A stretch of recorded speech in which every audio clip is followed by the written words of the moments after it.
روم کے قاصد آئے، کہا تمہارا امیر المومنین کدھر ہے؟ اس کا محل کہاں بنا ہوا ہے؟ بھائی دیکھ لو یہی کہیں ہوگا۔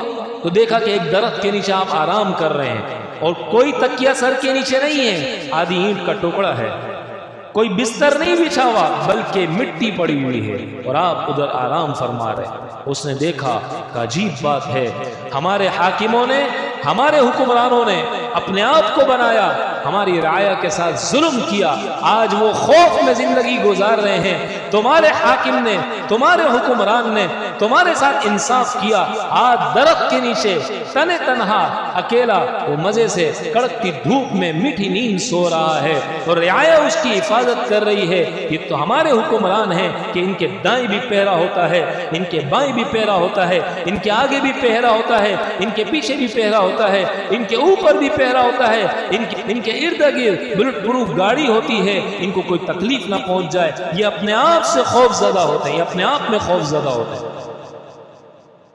مسلمان حاکم جب انصاف کرتا ہے تو اسے پھر خوف نہیں آتا، وہ ڈرا نہیں کرتا کسی سے۔